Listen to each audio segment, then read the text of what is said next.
My name is Conal O'More. I'm delighted to be here. The reason that I'm here, I can't remember, but I think I've done a few of these in the past.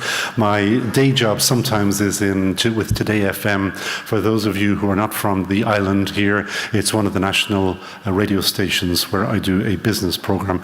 Nothing at all to do with mental health, but I do have very, very good friends and some very happy experiences with Reach Out, where I do some work. There is a panel here, and the panel is going to not to ask questions, but maybe project. What we're doing here is, as we already said, is a hypothetical. It is the year 2030, and I did say earlier on, it is the year when there is no Donald Trump. So it is a very good year. And what we're going to do is project forward and see what in 2030 we have achieved, and most importantly, how we got there. That's the interesting one, because if we, when all of the famous sports stars say, I think isn't it called ideation? I'm sure you've seen the rugby players or the golfers, and they're swinging and they can see the ball heading there. So in this hypothetical, the idea is, what happened in 2030 and how did we get there? Now, I'm going to do this very simply for myself, because really I'm just going to absolve myself. I'm going to ask each person on my panel to introduce themselves very briefly, explain why they are here. Jennifer will be first up. Jennifer has just gone through a trauma. Jennifer found out about clamping in Dublin. But they haven't caught her yet, but we did something. Very briefly introduce yourself and a 2-minute summation of where you see what your area in 2030. So Please. Hello, lovely to have you. Thank you, Conal. So my name is Dr. Jenny McMahon, and I am a psychologist working in the School of Education in the University of Limerick. So my main area is working with teachers of adolescents, so secondary school as we have it here in Ireland, and preparing them to go out and teach their subject. So we have a couple of different subjects, which is like business, PE, and music and languages. And my main area is to bring the area of youth mental health and special education to the student teachers. So I suppose in 2030, what I'd really like to see is teachers graduating with good capacity to support students, that they go out feeling confident, that they know what mental health is and how they can actually support young people in the classroom, and that they really appreciate that youth mental health and supporting that is very much part of their job, as much as it is to teach science or to teach geography. So I suppose in a very direct way, that's what I would like to see in 2030. And obviously in the broader landscape, I'd like to see a school system that's well resourced to support our young people around their mental health. Now remember, this is 2030. Yes. So you have achieved We have this. those amazing things in place, yes. Okay, yeah, perfect. So we have that. Charlie. So I'll pass it on. Sorry, please, yeah. Cool, I'm loving your language. We can talk later. My name is Charlie. I am a youth advocate and member of the National Youth Reference Group with Headspace in Australia. I am an enormous advocate of youth participation within the youth mental health space, and in particular youth peer support. And I guess what has become more and more obvious to me and all of the young people in my community is that as mental health literacy continues to rise and young people are starting to reach out earlier than ever before, the services just aren't coping. And so my dream is that young people will be at the forefront of service delivery through peer support, and that way we can actually reserve the clinical expertise for those that really need it, and we can shorten wait lists. Alisa. Thank you. So my name is Alyssa Frampton, and I'm with the Access Open Minds National Youth Council. I'm from Canada, and so we have 12 different sites, and we're changing the way that services are delivered to those 12 sites across Canada, which are in different provinces, by working in co-creation with young people and with researchers and with clinicians. And we, as part of the National Youth Council, we have a role in all of the things that we do. So going off the model, actually, that we use, and we have youth on every single part of the hiring committee, of reviewing all of the things such as confidentiality agreements. We had a big argument over we thought it was too long, and so we are part of all of those things. So in 2030, every hospital and every mental health service that's dedicated to young people have young people who are hired staff and are helping to co-create the services that are going to be working for them. So they're not just advisories. We have right now young people hired at every single hospital and service center that's working towards them, and they are actively working with all of you to create the services that they need. Yeah. Hey, you've got some fans here. Doreen. Hello, my name is Doreen Niemann. I work as a clinical psychologist at the Department of Psychiatry of the Academic Medical Center in Amsterdam. And I work a lot with young people, and we're forced to use the DSM to make a diagnosis. So in 2030, I hope we gotten rid of the DSM, that we have a new system. Doreen, have you written a book about that? Actually, I have, Connell. I was paid to make sure that she got that out. I'm Owen Kalaki. I work at Origin and I lead our functional recovery research there. And I guess by 2030, I hope that we've got functional recovery is such an integrated part of the services that are available to young people who need them, to the extent that, you know, if they need help staying in school or connecting to work or making that transition, that's just an everyday thing, to the point that what I actually hope by 2030 is that I'm redundant. Now, that's an interesting idea. Don't be redundant, not yet. I'm Ian Hickey. I'm the co-director of the Brain and Mind Centre in the University of Sydney, but I'm also a National Mental Health Commissioner in Australia and the scientific director of what's called Project Synergy, using technology to transform mental health services, a large Australian government project. I'm assuming it is 2030, and me and my family, we just purchase the healthcare and the social services we want. And they're not from governments, they're not from organisations, they're actually from large international agencies. And wherever I am, sitting here in Ireland, whether I'm home in Australia, whether I'm in transit, I just get the care I want when I need it from the provider where it is, what I would call unicare. And I don't really care who's behind that. I don't really care whether it's for profit or it's not for profit. I don't really care whether it's government insured or it's not government insured. I care about the access to it whenever I need it and the quality of the service provided. And I care that I'm continuously in interaction, as I am with every other agency that I interact with, that I choose to provide information and I pay for in one way or another, directly out of my own pocket or through taxation or whatever mechanism, that it's high quality, it's accessible, and it does what I want it to do and what I need it to do. And intrinsically, it has a very strong well-being. It's not just that it's treating the individual ailments, which I have, and I've shared with many people I have many, not just treating my individual ailments, but it's keeping me in a state in which I can fully participate. I don't actually want to be redundant. I actually want to be productive. As productive in 2030 as I hope I am now, or as I was 20 years ago. So actually, it's the systems that are sitting there, and I just make the assumption that it works wherever I am actually in the world. And it works as well for me sitting in a well-developed economy as it does for someone sitting in a developing country or in other sets of settings.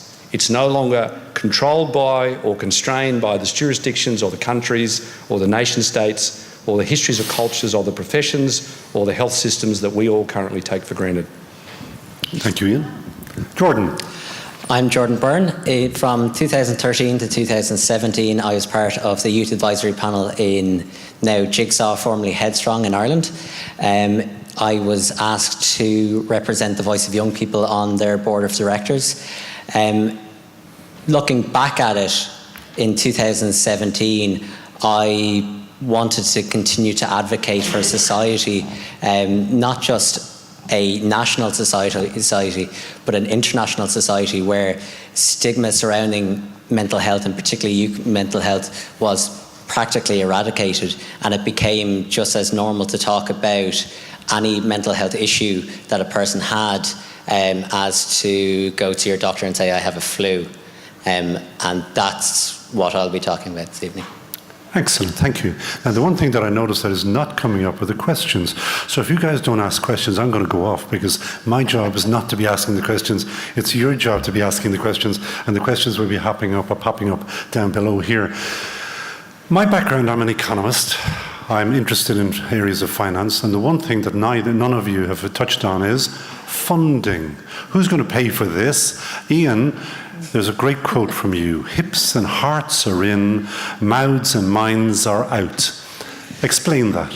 So for those of you who don't know the Australian healthcare system, like lots of publicly financed systems, it has all sorts of arbitrary things. We are gold medal winners in Australia for things like cardiac, things that matter to men of my age, cardiac care, joint replacements, but we very poorly fund or exclude mental health and dentistry, hence minds and mouths. Totally arbitrary cultural decisions in our particular kind of systems. It's all about financing.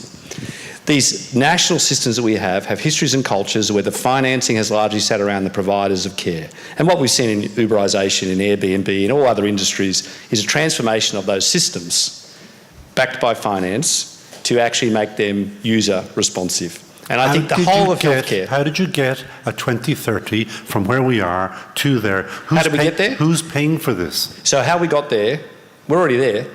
We're not worrying about how to get there. We're already there. Ooh, How I like do you that. get there? We get there. So we got there. We got there by big capital coming in. So what you're seeing, what you are already seeing in 2017 is big capital trying to move into investments in healthcare and particularly actually in mental health care, because there's a classic disconnect between a large and growing understanding of the importance of that for everyday productivity and a failure to provide relevant services. So we're sitting here talking about largely government-funded, largely NGO-backed, largely small nickel and dime stuff at the periphery of healthcare. Big healthcare is hearts and hips and other sets of issues, cancer care, etc.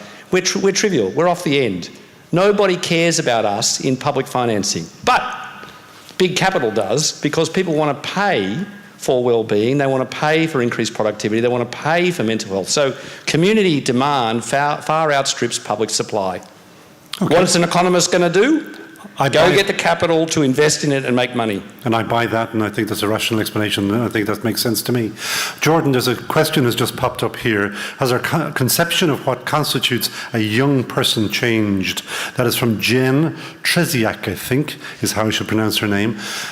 Just before you answer that, can I just remind people that there is live streaming right around the world as you speak. So if you want to be famous, if you want to wave to Melbourne or to somewhere in Canada, you please put up your hand and ask a question.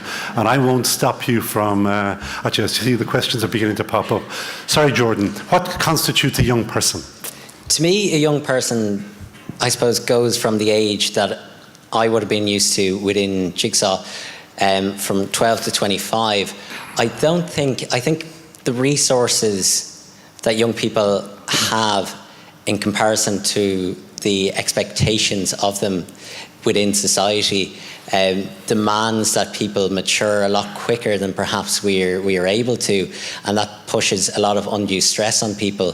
When in 2017, when I was finishing my master's and becoming a trainee solicitor or lawyer for the rest of the world, I had left a job that I was really interested in. I was doing a lot of good work, but I felt it was the appropriate time for me to go off and move professionally. However, I didn't have the support system there. I didn't know essentially who to talk to outside of friends. Luckily, I had a very good, close-knit group of friends that I could rely upon. I had a sense of community and camaraderie with my friends. However, in my opinion, in 2017, that should have been there in a walk-in service to provide that to me. However, in terms of how do you finance it, this is one thing that young people struggle with, perhaps, or did in 2017. Young professionals often find that they're quite stressed, and they're working well outside the remits of their work hours, and they don't have the capacity, or didn't have the capacity, to interact at the time. They didn't have the coping mechanisms, and this is where the corporate world kind of came in and said, oh, wellness programs, we'll look after your mental health. However, to be a bit cynical, wellness is all, pardon the pun, I suppose, all well and good. However, we have to realise that there is a capacity within the human experience for negative mental health, and we should embrace that, and we should not forget what it is. I think in our current perception in 2030 of young people has embraced that. Okay, thank you, Jordan. There's a woman down at the back of the hall. You might identify yourself as well, please. Hi, I'm Rachel Piper from Student Minds in the UK. My question kind of reflects some of the tweets that are coming up on the screen here, and it is about the privatisation of healthcare. So one of the points that you made at the beginning was about how it doesn't matter who's delivering the care. And I would argue that if we're looking at health and well-being as something that exists on a whole population, and it's about the environment in which we live in, a lot of these corporations are contributing to that negative environment. So we need to be careful about where we take our healthcare from. We need to think about that carefully. So I guess my question is, how do we address privilege and poverty, and not just poverty in developing countries, but poverty in every single country in the world? So yeah, a question on poverty, and a question on privilege, and a question on neoliberalism generally, if that's a question, but ideas. That is a very broad question. You could probably take a couple of hours to answer that. Well, coming from my own academic background, my own professional background, I'm not too distant from the question in terms of, yes, I'm technically a corporate lawyer, but I'm not, I haven't sold myself out, I suppose. A great academic to utilise on that would be Martin Feynman. I think one of the big things to look at is the concept of vulnerability, and the concept that we are all inherently vulnerable. People have a better capacity, some people have a better capacity to deal with inherent vulnerabilities because they can afford a privatised healthcare system, or they can afford I suppose, insurance to look after if they're sick, whereas not a lot of people do. So I think one of the things we thankfully did in Ireland in and around the 2020 mark was we conceptually looked at vulnerability, but we also brought it within the legal and political realm, and all of our public services, through that acceptance of vulnerability as a concept, and particularly with regards to mental health, changed the atmosphere. We're now one of the most egalitarian societies that there is. Owen, when we chatted yesterday, you were relatively voluble about matters political. Where is Australia in 2030? In 2030, I think in 2030 in Australia, we look back at 2017 with a great degree of shame, I think. Shame that we would put to the public questions that shouldn't be debated, that are just obvious and that have hurt so many people being answered. So by 2030, I think hopefully we've had a kind of a second reconciliation. You know, it's kind of an Australian sort of thing, but we've had a second reconciliation, so that we've moved on from that sort of mindset. And I guess in terms of mental health, that we have got to a point where we started off, you know, I guess what would it be now, 23 years ago, with this sort of first step towards creating an easily accessible system, which was a physical system. Headspace, it's a physical system back in that day, that as technology has come along, and I think a little bit as Ian was alluding to, that we've built on that so that it's ever more accessible.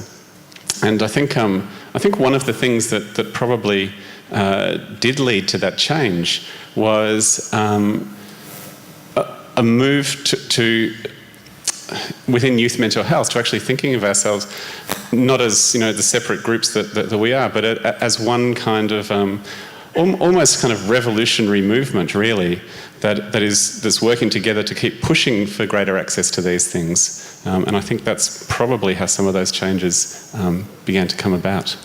So yeah, Charlie, just before that, Elisa, there's another question in here. How has youth participation changed in 2030, I presume? Do our research organisations and services partner with young people differently? Again, 2030. Yeah. So In looking back at 2017, when I was at the IAYMH conference, I spoke to 7 different organizations who have young people who are working with them as research partners. Only 2 of those organizations, one of which was my organization that I work for, paid their young people as equal participants. Likely because they did not have the resources at the time. So now youth participation has changed. So there's a new value here in 2030 where we see them as the experts. So when in 2017 we saw people who might give us advice on cars as expert cars as consultants, or somebody who might be an expert on cancer would actually be hired as an expert cancer consultant. I've seen this many times in health consultant agencies. And so in 2030, we place that same value on young people with lived mental health experience. And so that participation really changed, because once we upped that value and saw young people as equal, equal valued experts, because we really are equal value experts, and we have since 2017, we managed to get there, and we managed to put into all of our grants and fundings, and we managed to advocate, and we fought, and we said that if we had 3 staff, we would have one that was a youth, and we would make sure that we had staff that were paid. And everybody band together, and we really advocated and fought for it, and that's where we got to where we are. Charlie, you wanted to come in there? Yes. I can't echo this enough. One of the biggest frustrations I feel is that pretty much every youth organisation says that youth are at the forefront of everything that we do. And I can tell so many stories of situations where young people have been at the forefront of everything that their organisation does, but the forefront means, choosing the colours in the waiting room. They are handing out pamphlets at an event. They're pulled in towards, they're pulled into a project or an initiative once the initiative has already been decided. Why can't we pull young people in at the very beginning? Why can't we ask them, what is the community need, and how can you come up with a solution to driving the change here? One example I have that I have already spoken about today, I, with a number of my youth colleagues, have initiated an online peer support platform for queer young people at the moment in Australia.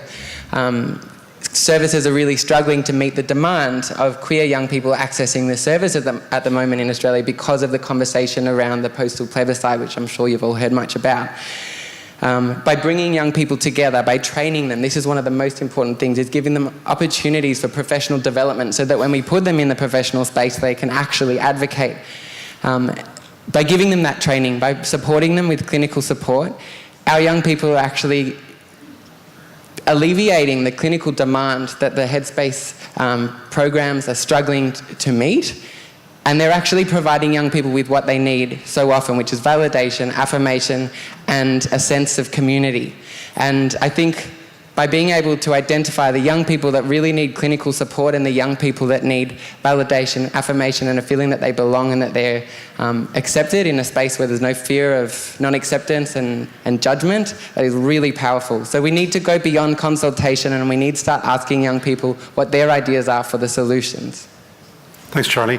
There's a gentleman down at the back there who's been very patient. You might identify yourself again, please. Hello, my name is Joshua Calarino. I'm currently the president of Youth Move National back in the United States. It's a pleasure to be acquainted with you all. I've been sitting back here and I'm stewing with questions. I have about 30 or 40, but I'll limit it down to one just for the sake of time. You keep them coming. So, in my experience at least, I've found that in a lot of impoverished area, which we spoke about briefly earlier, and even in more modernized area like myself from Miami, mental health seems to have a major stigma behind it. Even in a professional setting, I've experienced it with certain therapists here and there. Not all therapists. Therapy is amazing, I promise. But some therapists seem to, when they hear about a diagnosis, seem to already be upset with youth. And as a peer who I work for, I represent youth, I seem to have frustrations with some certain adults who don't seem to quite understand youth culture and things like that. And that, on top of the fact that in impoverished areas they don't even know about mental health to begin with, I guess my question here is, what do we all here in this room plan to do about mental health as a whole? Not just youth mental health, but mental health as a whole, within the fact that a lot of people don't understand mental health quite yet. And I think if we can address that fact from the get-go, we won't need to worry about youth mental health or adult mental health. It'll all just be mental health, and we can just get everything done tomorrow instead of in 2030. So how would we address that? Jennifer, I think that sounds like it could be you. Well, speaking from education point of view, I feel that in 2017 we've already made a lot of progress. In 2030 we might be in a situation where people feel confident that they can access mental health when and where they need it. But I think in 2017 we have achieved an awful lot in terms of reducing stigma, in understanding mental health, particularly in the education sector. We've done work which shows that teachers are actually have very positive attitudes towards supporting young people around their mental health. They want to do it, they see it as part of their role, there are tensions within that, but they still feel like they don't have the capacity to do it. They don't feel confident, they don't have the skill set to something they want to do.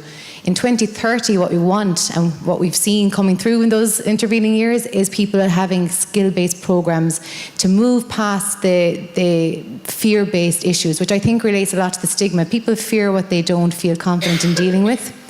And for a lot of teachers, they push that away and leaving young people feeling a bit unsupported. 2030, I think we see a difference. People are feeling confident about supporting it. And when you have support, you have better outcomes. Doreen, you look like you want to say something. Yeah, certainly, because, well, in 2030 we don't have the DSM anymore, so there is room to see mental health problems on a spectrum, that we're all in it. So we're probably all sometimes depressed, and sometimes people are very depressed, but it's not like people with mental health problems are different from everybody else. So I think that would be a step forward, that we don't think in categories anymore, but more in dimensions or spectra.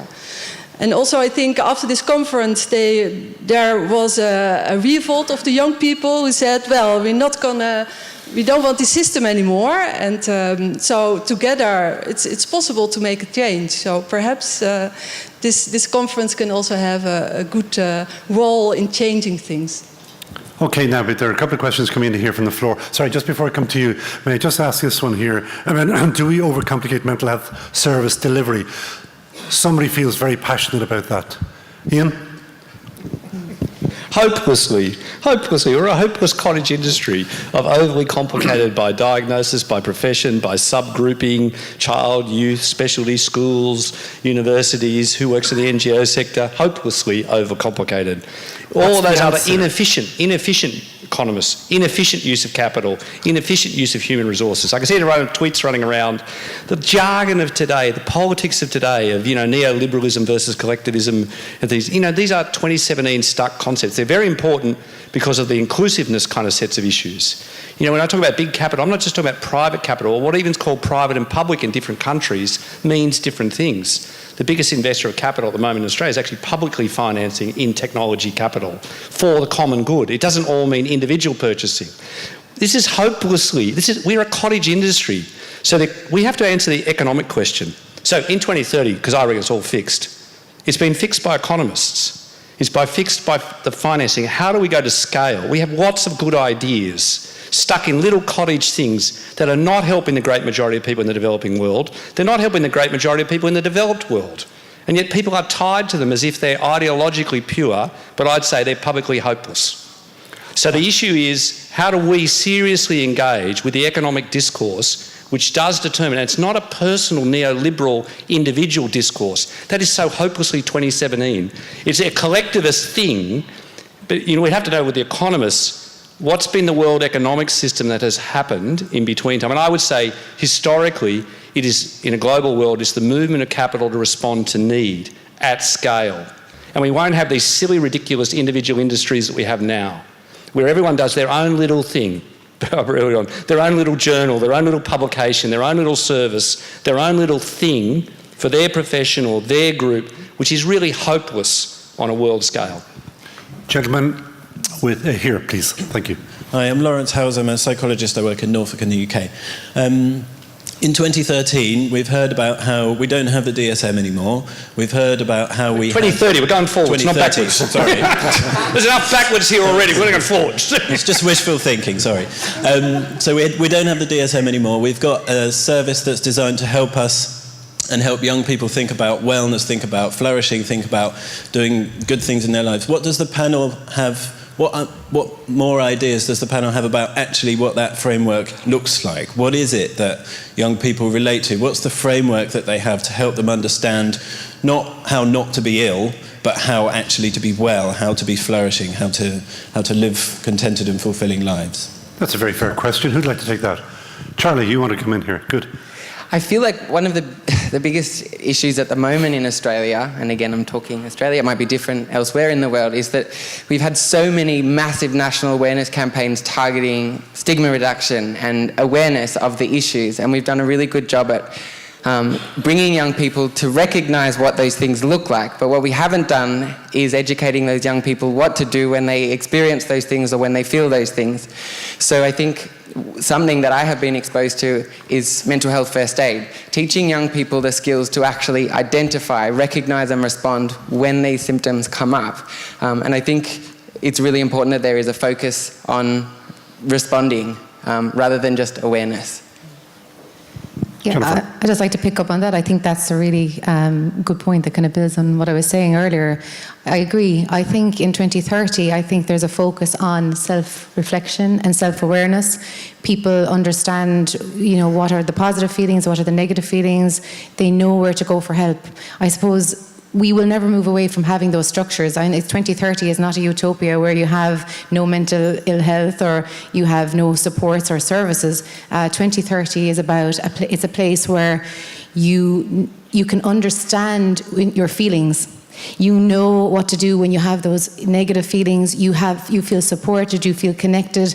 You have qualified adults who understand where young people are coming from, who are there to support you when you need it, informed all the time by young people's voices. I think that's where we're at in 2030.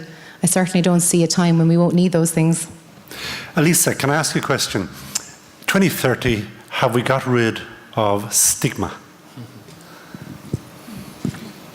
So thank you for the question. And I think that actually we have got rid of stigma, but we didn't do it by trying to raise a stigma campaign, actually. We didn't have a national campaign in Canada to get rid of that stigma. So in 2030, we did get rid of stigma, but the way that we did it was actually by putting our efforts into making sure that there were services available so that every young person would have a service that they would be able to access. Once we put that in place, which we did by advocating to our government for funding, by advocating to every source that we could, and we all fought like hell to make sure that we could get the money to do it, and we did it. We ran a national campaign. All of Canada got involved in it, and because they were involved in sending funds and raising funds and helping to supply the funds to do this and advocating for it, they felt a sense of ownership. So because they felt a sense of ownership, they helped push this forward. So now we had these community centers, and because people and Canadians were talking about mental health services and bringing them to communities and making sure that they were accessible and that it happened, we inevitably had a conversation about mental illness and what it is and what it looks like and how you identify it. And that way, we removed stigma because we opened up centers, we made sure that there were places and people are able to go there. And I think right now in Canada, we're seeing a lot of focus on the word stigma, and it's very much so seen that if you just encourage people to talk, if you encourage people it's okay to not be okay, we're really good at telling people that, but we're not really good at telling them, well, where do you go when you actually aren't okay? And we're not really good at making sure that there's a service that's actually going to really be there and that there's going to be a door that they can walk in through. So we actually are raising a lot of awareness, and we're then having kids and young people who are shut down because it's a 6-month wait time, but it's okay to talk and you can have somewhere to go. So yeah, then that creates another layer of stigma. So I don't think we'll ever eradicate stigma until we use the services. So in 2030, we have gotten all the services and then the stigma was eradicated. I think that answers that. Karen. So it's 2030.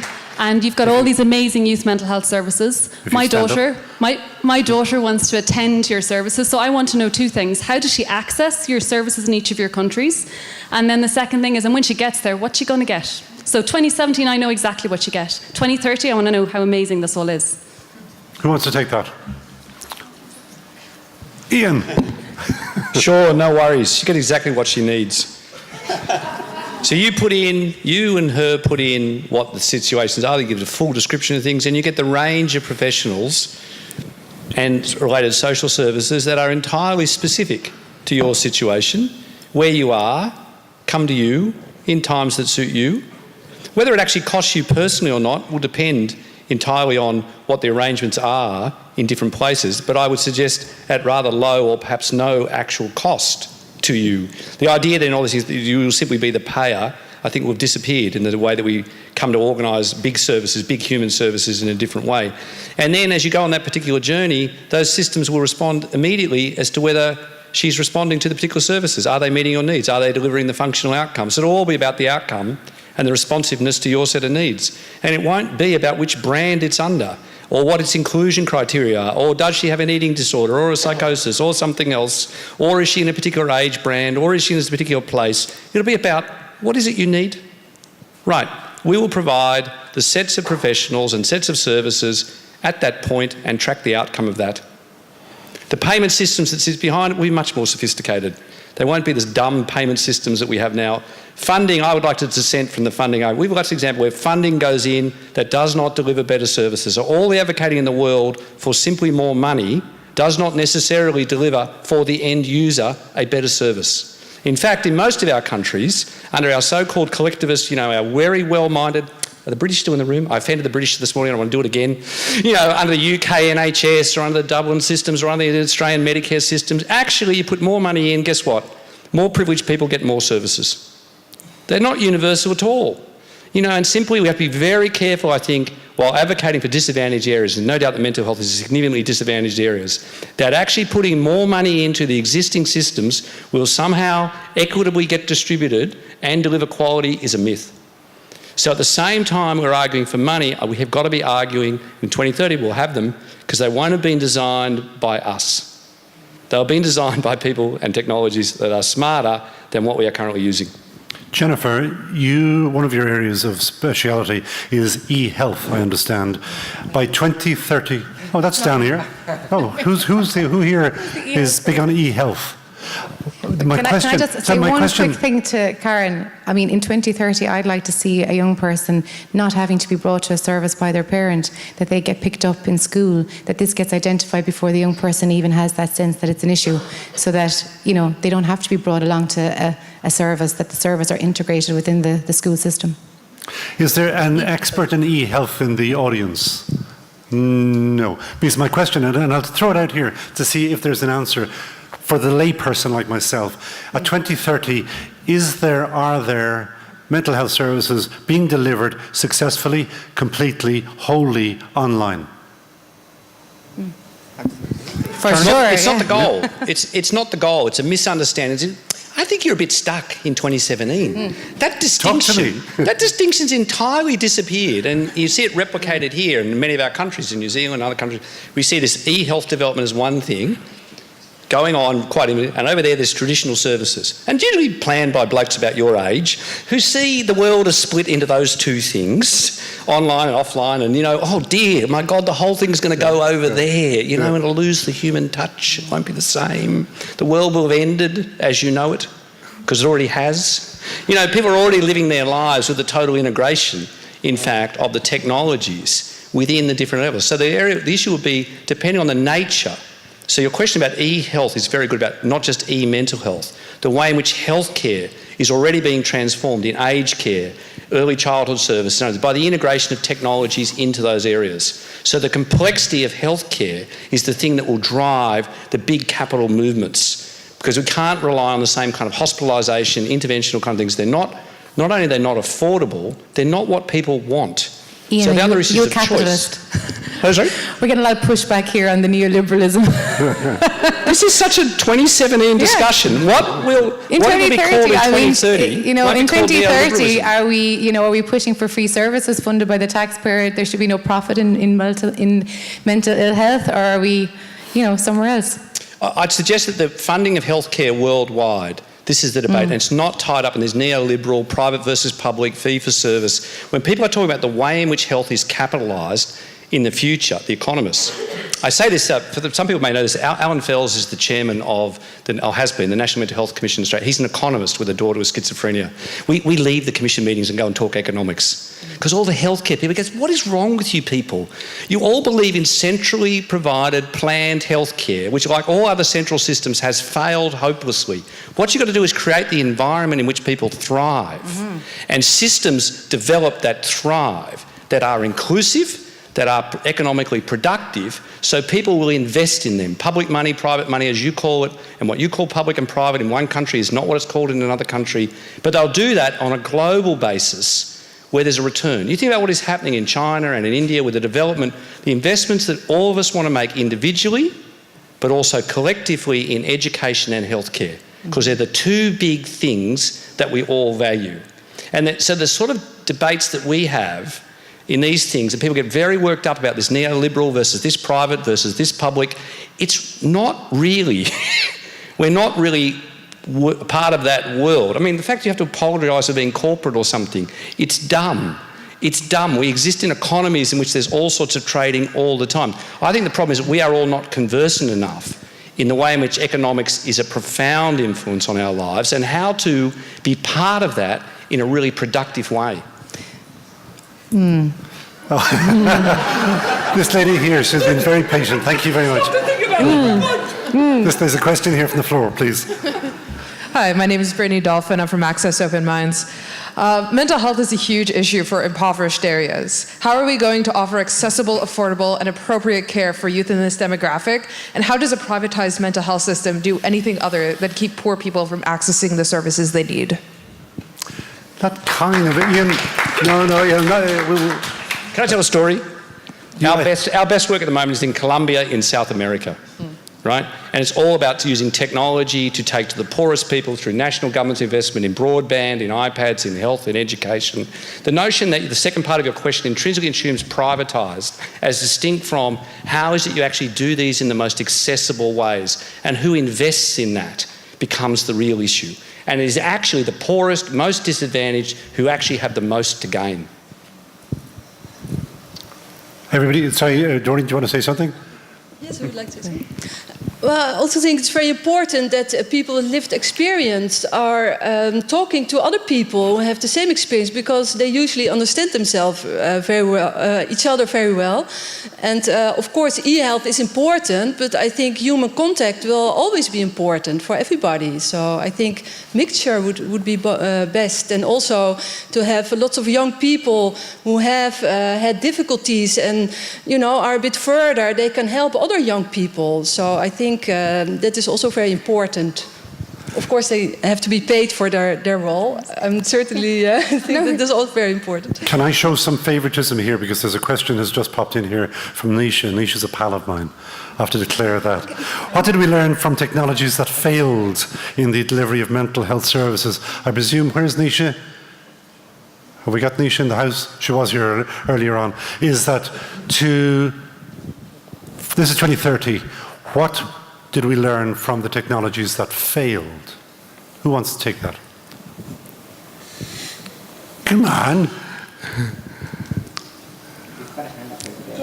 I think that what we learned on the journey to 2030 from the things that failed was how to do things better. And I think one of the things that we probably started to do was to get away from the very traditional models of research that we had, which took years and years and years on small sample sizes of people to find things with very small effect sizes, which really couldn't be translated into anything useful for anyone because they were done in such ideal circumstances. And what we learned to do was to actually put things out in the real world, get large data sets that could tell us about very small changes, and we learned very quickly to adapt those and then to test them again as we went along, so that we could actually not have to go through this whole process. And again, one of the things that's probably unfortunate for that was it saw the demise of a number of journals because they stopped accepting that kind of research. But it's actually the sort of research that will probably make the difference about things and will help us to learn a lot from the things that fail along the way. In fact, we'll actually start to see failure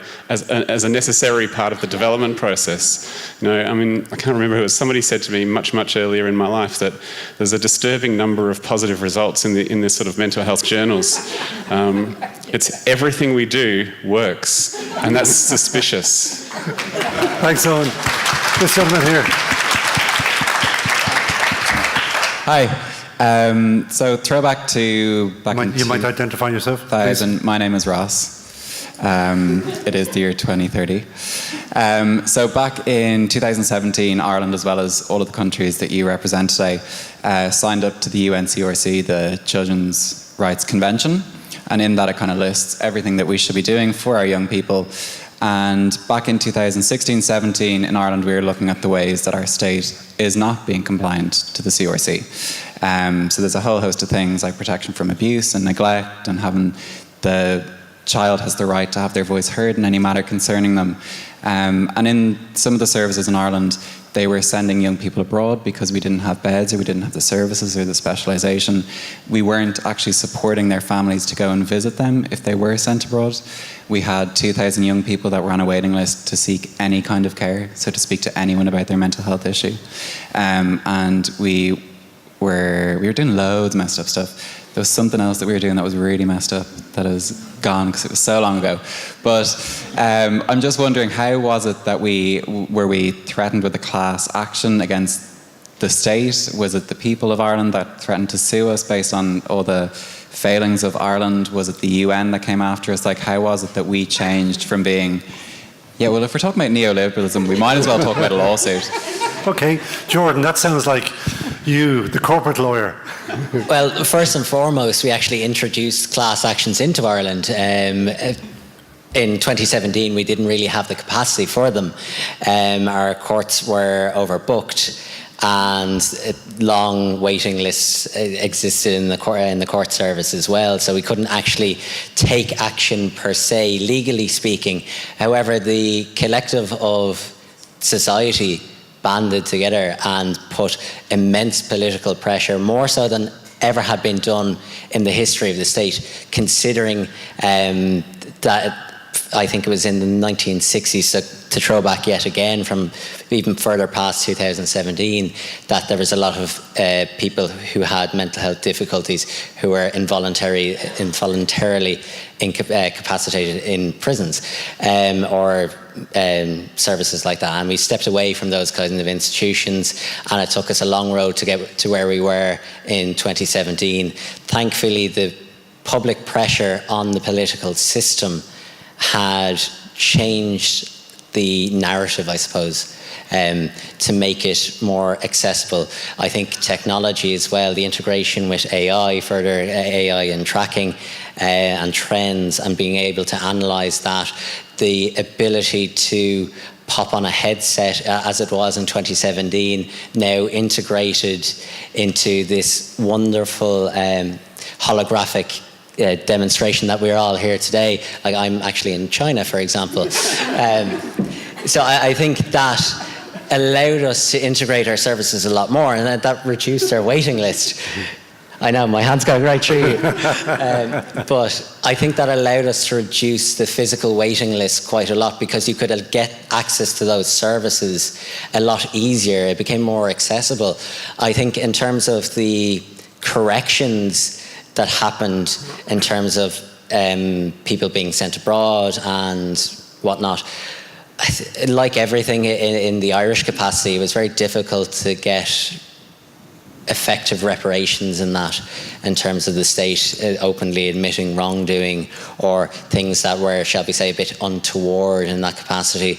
But we eventually got there once we put enough pressure on them. But I don't think small groups, as loud as our voices can be, are as loud as they can potentially be when they're in a collective, and a massive collective as in the entire nation, and then which transpired globally, which led to where we are now in 2030. Thank you, Jordan. I just want to pick up because we're going to run out of time. Lady in blue, quick question, please. And you might identify yourself as well, please. I'm Marina Politis. I'm a youth advisory panel member for Jigsaw Dublin City. So how can we ensure that in encouraging the conversation surrounding mental health and breaking down the stigma, that everybody's involved, and that by making all these advances by 2030, that the areas that do have less aren't left even further behind, so that it's not like kind of with the normal healthcare where there's such a massive gap, that we can work on that now, not when we're already so far ahead, if that makes sense. That makes sense. Charlie, that sounds like you.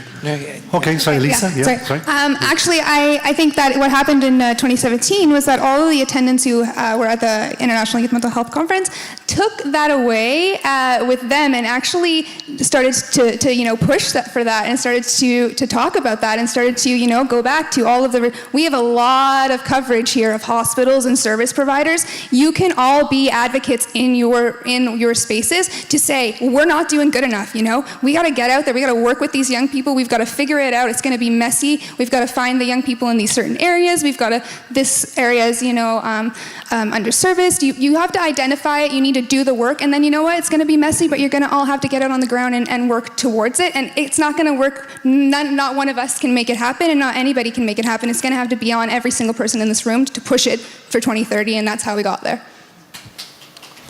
Okay, sorry. This gentleman here has been waiting a long time. I'm sorry. It's about to come. There you go. Thank you. Thanks, I'm Tom. In 2030, will we still have drugs? We still have SSRIs, just a handful of drugs for psychiatric conditions that can be pretty inspecific and insensitive. Or will we be able to have technologies that can sort of read our thoughts and feelings and then be able to program, much more powerfully our, states? Interesting question. Who wants to take that one? Drugs or not? Or have we fixed DNA things? Or who's medically literate who would be able to answer that? Was. Yeah. Of course we will. Yeah. No problem. Fixed. Finally, neurotechnologies, including the use of technologies rather than the pharmaceuticals, which are based on pretty simplistic biological cellular models, will have been replaced by highly personalised neurotechnologies. That is certainly the aspiration. And in 2030, assume we succeeded, that's how we got there.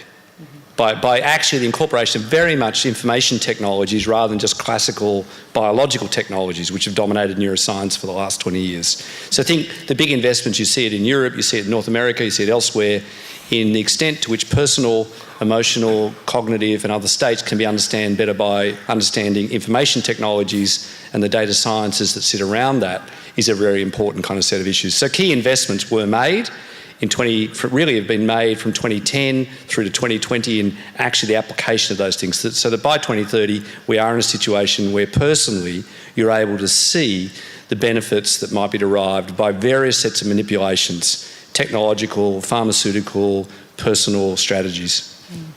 Lady down here, very briefly. We're almost out of time. Maximum benefit, minimum side effects.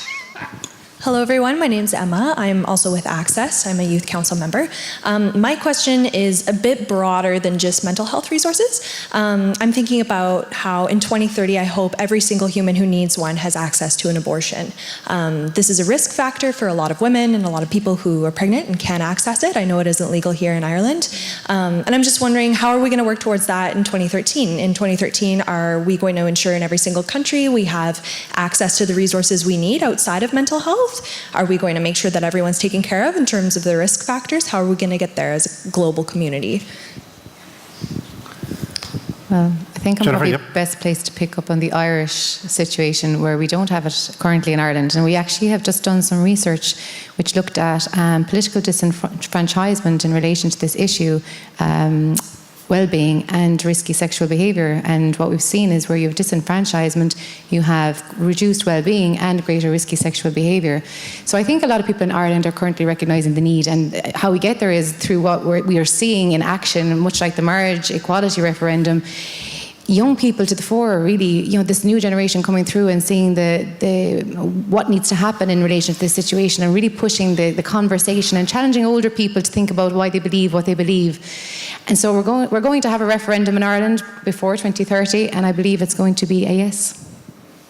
Okay, listen, we are out of time, so I want to give a big round of applause to our futurologists. Jennifer, Charlie, Elise, Doreen, Owen, Ian and Jordan. And again, thank you very much for your own participation. Do remember to vote. Proxy voting forms outside, because I know you guys will not make the 8 a.m. meeting. Do enjoy your hospitality in Ireland for those of you who don't live here, and have a lovely evening here. And thank you for joining us. Okay, thank you.